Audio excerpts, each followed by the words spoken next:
Hello everyone, வணக்கம் மக்களே. நான் உங்கள் நஸ்கத்தாரா. இன்னைக்கு நம்ம சேனலில் பார்க்க போகிற ரெசிபி என்னன்னா 3 வெரைட்டிஸ் ஆஃப் ஸ்மூத்தீஸ். பிஸ்தா ஸ்மூத்தி, மேங்கோ ஸ்மூத்தி, மூணாவது specially made for kids frozen fruit smoothie. இது 2 வயசு குழந்தைகள்லேருந்து தாராளமாக சாப்பிட்லாம். 5 நிமிஷத்தில் 3 வகையான ஸ்மூத்தியை எப்படி ஈஸியாக பண்ணுறதுன்னு நான் சொல்ல போகிறேன். ஸோ வீடியோ ஸ்கிப் பண்ணாமல் ஃபுல்லாக பாருங்கள். அதுக்கு முன்னாடி நம்ம நஸ்கத்தாரா ரெசிபிஸை சப்ஸ்கிரைப் பண்ணாதவங்க கீழே இருக்க சப்ஸ்கிரைப் பட்டனை கிளிக் பண்ணிக்கோங்க. அப்படியே பக்கத்தில் இருக்க பெல் ஐக்கானையும் கிளிக் பண்ணிக்கோங்க. நம்ம போடுற வீடியோஸ் எல்லாம் உங்கள் இன்பாக்ஸ்க்கு ஆட்டோமேட்டிக்காக வந்துடும். 3 ஸ்மூத்தி பண்ணுறதுக்கு தேவையான பொருட்கள் என்னென்னு பார்த்துடலாம். கட்டி தயிர் 1 கப் எடுத்துக்கணும். பிஸ்தா ஸ்மூத்திக்கு 10 to 12 பீஸ் பிஸ்தா, 4 டேபிள் ஸ்பூன் சுகர். மேங்கோ ஸ்மூத்திக்கு குட்டி குட்டியாக மேங்கோ கட் பண்ணி வச்சுருக்கேன். டாப்பிங்ஸ்க்காக செரீஸ், டூட்டி ஃப்ரூட்டி, ஐஸ்கிரீம்ஸ், பிஸ்தா flavour and mango flavour. Frozen fruit ஸ்மூத்திக்கு ஃப்ரீஸ் பண்ணி வச்சுருந்த கிரேப்ஸ், பைனாப்பிள், பனானா. இதை எப்படி ஃப்ரீஸ் பண்ணி வைக்கிறதுன்னு நம்ம பின்னாடி பார்க்கலாம். இப்போ பிஸ்தா ஸ்மூத்தி எப்படி பண்ணுறதுன்னு பார்க்கலாம். ஒரு பெரிய மிக்ஸி ஜாரில் பிஸ்தாவை குட்டி குட்டியாக கட் பண்ணி 1 டேபிள் ஸ்பூன் ஆட் பண்ணிட்டேன். நம்ம நைட்டு ஊற்றி வச்சுருந்த கட்டி தயிர் 4 டேபிள் ஸ்பூன். இதுக்கு தயிர் தான் ஆட் பண்ணணும்னு இல்லை, கட்டி பால், நல்லா காய்ச்சின பால் கூட அதில் ஆட் பண்ணிக்கலாம். நான் தயிர் ஆட் பண்ணுறேன். தயிர் ரொம்ப புளிச்சிடக்கூடாது. 2 ஐஸ் க்யூப் நான் எடுத்துக்கிறேன். Sugar 1 to 2 tablespoon add பண்ணிக்கலாம். மிக்சியில் 1 மினிட் கிரைண்ட் பண்ணணும். 1 ஷாட்டில் பண்ணாமல் கொஞ்சம் விட்டு விட்டு அரைக்கணும். அப்போ தான் தயிரோட பிஸ்தா நல்லா பிளெண்ட் ஆகி அந்த ஸ்மூத்தி ஃபார்ம் நல்லா கிடைக்கும். உங்களுக்கு மில்க் ஷேக்காக வேணும்னா தயிருக்கு பதிலாக பால் யூஸ் பண்ணுங்கள். சூப்பரான பிஸ்தா மில்க் ஷேக் கிடச்சிரும். ஓகே, இப்போ இது நல்லா அரைஞ்சிருச்சு. இப்போ நம்ம இதை வேற ஒரு கிளாஸில் ஊற்றி வைப்போம். பாருங்கள், இந்த மாதிரி பிஸ்தா எசன்ஸை கிளாஸில் ஆட் பண்ணிக்கிறேன். நீங்கள் உங்களுக்கு விருப்பப்பட்ட எசன்ஸ் ஆட் பண்ணிக்கலாம். லைக் சாக்கோ சிரப் அது மாதிரி ஆட் பண்ணிக்கலாம். நெக்ஸ்ட்டு டூட்டி ஃப்ரூட்டி ஆட் பண்ணிக்கலாம். நீங்கள் உங்களுக்கு விருப்பமான டாப்பிங்ஸ் எதுனாலும் ஆட் பண்ணிக்கலாம். Like choco chips, white chocolate, cashew, பாதாம், இந்த மாதிரி. நெக்ஸ்ட் நம்ம மிக்சர் ஆட் பண்ணிடலாம். அதில் ஃபுல் ஸ்மூத்தி ஃபார்ம் கிடைக்கிறதுக்காக நம்ம பிஸ்தா ஐஸ்கிரீம் ஆட் பண்ணிக்கிறோம். டயபெட்டிக் பேஷண்ட்டுக்கு பிஸ்தா ரொம்ப ரொம்ப நல்லதுங்க. இது வெயிட் லாஸ்க்கு ரொம்பவே ஹெல்ப் பண்ணுங்க. இப்போ டாப்பிங்ஸ் ஆட் பண்ண போகிறோம்.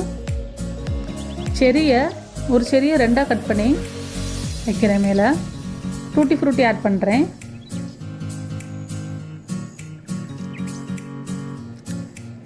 கொஞ்சம் பிஸ்தா,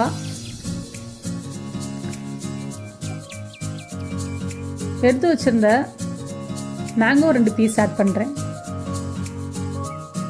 நீங்கள் ஆசைப்பட்டு கேட்ட சம்மருக்கு பக்காவான பிஸ்தா ஸ்மூத்தி ரெடி. இப்போ வாங்க நம்ம மேங்கோ ஸ்மூத்தி எப்படி பண்ணுறதுன்னு பார்க்கலாம். ஒரு மிக்ஸி ஜாரில் நம்ம எடுத்து வச்சுருந்த மேங்கோ பீஸ் ஆட் பண்ணிக்கிறோம். அதுக்கப்புறம் அதே 4 டேபிள் ஸ்பூன் தயிர், 2 ice cube, same level sugar நல்லா கிரைண்ட் பண்ணிக்கிறோம். அதே மாதிரி 30 to 50 செகண்ட்ஸ் கிரைண்ட் பண்ணுறோம். விட்டு விட்டு கிரைண்ட் பண்ணுறோம். ஒரு கிளாஸில் ரோஸ்மில்க் எசன்ஸும் மேங்கோ எசன்ஸும் நான் இந்த மாதிரி ஆட் பண்ணிக்கிறேன். அதே தான், உங்களுக்கு விருப்பமான சிரப் ஏதாவது ஆட் பண்ணிக்கலாம். அப்படி இல்லைன்னா நன்னாரி சர்பத் இருந்தால் அதே ஆட் பண்ணிக்கோங்க. நெக்ஸ்ட்டு எடுத்து வச்சுருந்த 4 பீஸ் மாம்பழத்தை ஆட் பண்ணிக்கிறோம். கலர்ஃபுல்னஸ்க்காக டூட்டி ஃப்ரூட்டி ஆட் பண்ணிக்கிறோம். இப்போ ஜாரில் இருக்க ஸ்மூத்தியை கிளாஸ்க்கு ட்ரான்ஸ்ஃபர் பண்ணிக்கிறோம். இப்போ பாருங்கள், ஸ்மூத்தி நல்ல ஃபார்மில் இருக்குது. நீங்கள் தயிருக்கு பதிலாக பால் யூஸ் பண்ணிங்கன்னா உங்களுக்கு சூப்பரான மேங்கோ மில்க் ஷேக் கிடைக்கும். இப்போ டாப்பிங்ஸ்க்காக மேங்கோ ஐஸ்கிரீம், டூட்டி ஃப்ரூட்டி, செரி நல்லா டெக்கரேட் பண்ணியாச்சு.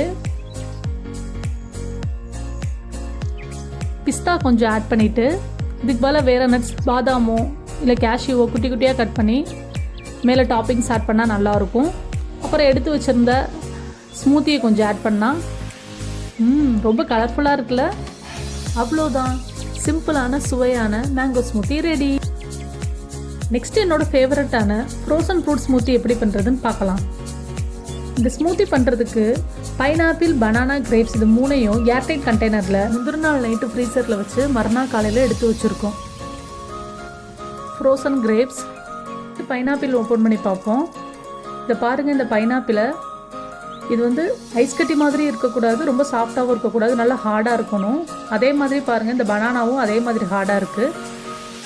சப்போஸ் உங்களுக்கு ஏர்டைட் கண்டெய்னர் கிடைக்கலனா ஏர்டைட் கவர் இருக்கும், அதிலே இதை ப்ரிசர்வ் பண்ணி வச்சுக்கலாம். இப்போ இந்த ஃப்ரோசன் ஃப்ரூட்ஸை ஸ்மூத்தி ஆக்க போகிறோம். மிக்சியில் எடுத்து வச்சுருந்த எல்லா ஃப்ரூட்ஸையும் ஆட் பண்ணிடலாம்.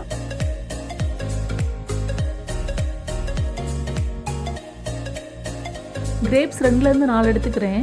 குழந்தைங்க வந்து புளிப்பு வந்து அதிகமாக விரும்ப மாட்டாங்க. ஸோ இதில் நான் எந்த சுகருமே ஆட் பண்ணவே இல்லை, ஃபுல் அண்ட் ஃபுல் ஃப்ரூட்ஸ் தான்.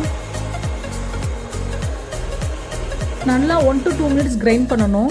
ஒன் ஷாட்டில் பண்ணாமல் கேப் விட்டு விட்டு பண்ணணும். இப்போ ஸ்மூத்தியை நம்ம வேறு ஒரு பவுலுக்கு வந்து ட்ரான்ஸ்ஃபர் பண்ண போகிறோம். பாருங்கள், க்ளோஸ் டு ஐஸ்கிரீம் கன்சிஸ்டன்சி இருக்குது. நான் ரஸ்தாளி பழம் ஆட் பண்ணியிருக்கேன், அதனால பேபிக்கு வந்து நல்லா வெயிட் கெயின் கொடுக்கும். அப்புறம் பைனாப்பிள் ஆட் பண்ணியிருக்கேன், அது ஈஸியாக டைஜஷன் ஆகும். இப்போ பார்த்தீங்களா இது எப்படி இருக்குன்னு? அப்படியே அசல் ஹோம்மேட் ஐஸ்கிரீம் மாதிரியே இருக்குல்ல. நெக்ஸ்ட் இந்த மாதிரி மீதம் இருக்க ஃப்ரூட்ஸில் கார்னிஷிங் பண்ணிடலாம். அதுக்கப்புறம் முக்கியமாக இந்த ஸ்மூத்தியை வந்து 1 hour கழித்து தான் வந்து பேபிக்கு வந்து கொடுக்கணும். அந்த சில்லெல்லாம் ஆறுனதுக்கப்புறம் எந்த ஒரு ஃப்ரூட்ஸ்னாலுமே ஈவினிங் 6 o'clock கொடுத்துடணும். 1 வயசுலேருந்து தாராளமாக இந்த மாதிரி ஃப்ரூட்ஸ் எல்லாமே கொடுக்கலாங்க, ரொம்ப நல்லது.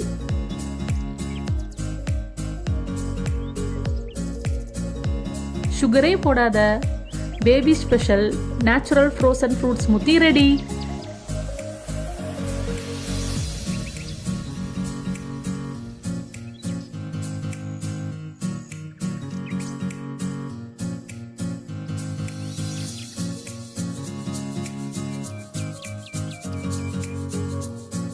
ஃப்ரிட்ஜிலேருந்து 20 minutes கழிச்சு எடுத்து இதை நம்ம டேஸ்ட் பண்ண போகிறோம்.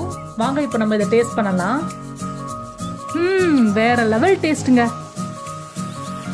இந்த 3 ஸ்மூத்தியும் உங்கள் வீட்டில் ட்ரை பண்ணிவிட்டு எப்படி இருந்ததுன்னு கீழே இருக்க கமெண்ட் பாக்ஸில் எங்களுக்கு சொல்லுங்கள். இந்த வீடியோ உங்களுக்கு பிடிச்சிருந்ததுன்னா லைக் பண்ணுங்கள், ஷேர் பண்ணுங்கள். மறக்காமல் நம்ம நஸ்கத்தாரா ரெசிபீஸ்க்கு சப்ஸ்கிரைப் பண்ணுங்கள். It's me signing off Naskathara. Until then மக்களே, நல்லா சாப்பிடுங்க, நல்லதே சாப்பிடுங்க.